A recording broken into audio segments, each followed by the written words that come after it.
Joining me now is the former Conservative MP for Lichfield, Michael Fabricant. Michael, welcome to the show. Thank you for coming on. Thank you, Theo.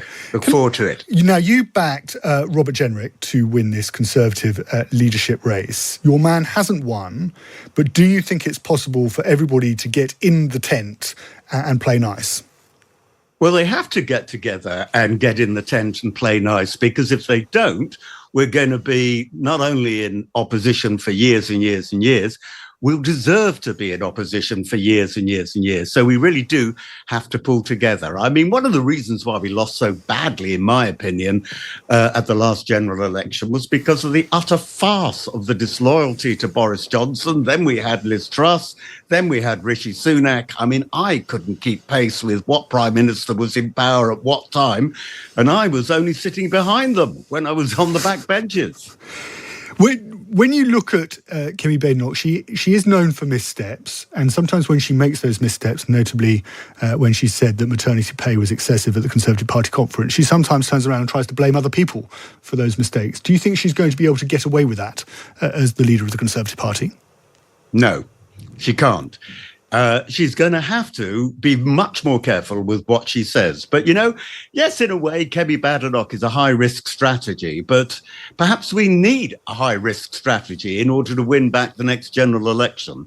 What she realises very clearly is that there's got to be a clear set of policies, and we've got to address issues such as migration.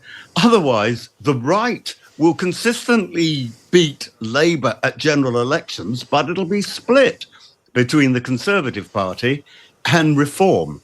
So unless the Conservative Party can actually replace Reform, that doesn't mean adopting all of Reform's policies, far from it. But unless people can see that it's worth voting for the Conservative Party, it's all academic, because we won't get back into power.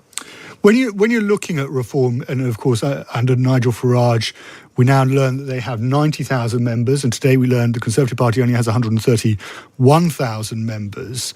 Is the Conservative Party at a moment of when its existence it can be brought into question? Actually, you know, Kemi Badenoch, the stakes are for the Conservative Party unbelievably high. You know, I think that's a fair assumption in a way, Theo, because the membership, as you quite rightly say, demonstrates that. And incidentally, what I thought was particularly interesting was the large number of people who didn't actually bother to vote. Those people who were entitled to vote, the members, it was a very low turnout compared to other leadership elections. I think it was something like 71 or 72%, when normally it's up in the 90s. It is existential, and that's why the stakes are so high in making sure that we do, you know, go forward with very, very clear policies, which is what Kemi Badenoch has pledged. And one of those policies, which is going to have to be thought about very carefully indeed, is whether or not we remain in the ECHR, whether it's necessary to leave the ECHR if we're going to control our borders. Now, it was always made clear by Rob Jenrick that in his view, we would have to leave the ECHR. Other lawyers say, well, that may not be the case. We may not have to leave the ECHR. We just have to change the Human Rights Act, which is a relatively recent bit of legislation brought in by Tony Blair.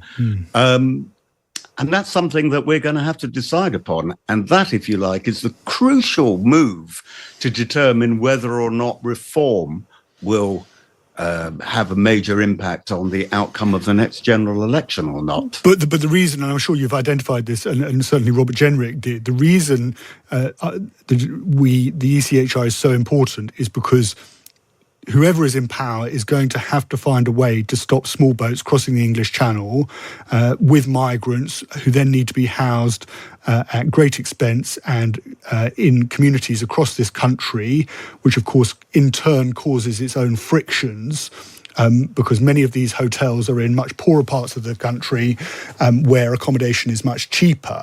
And that's why we have to that's the problem, the next, whether it's this government under Keir Starmer or another Conservative government, that's the problem that needs to be tackled, isn't it? Now, is it your view that that cannot be done whilst we remain under the auspices of the ECHR, or do you think actually reform in some form, Reform's argument or reform of the ECHR is actually possible whilst we remain signatories? I don't think that reform of the ECHR is possible. I really don't. We always used to say, at least Remainers used to say, come on, we can reform the way that the European Union works from the inside. Oh, no, we couldn't. And oh, no, we won't as far as the ECHR concerned, because there are so many other countries involved.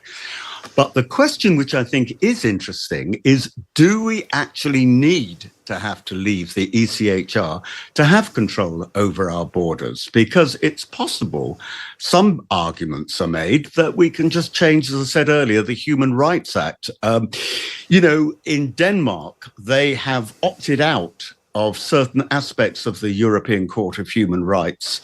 And they've changed their own internal legislation to say that the Borgen, in other words, the Parliament of Denmark has supremacy over the ECHR. Now, I'm not an international lawyer, far from it, but if the Danes can do it, I'm pretty sure we could do it. So this is what I think Kemi Badenoch is going to have to explore from day one. Michael Fabricant, the former Conservative MP for Lichfield, I'm very grateful for your time this afternoon.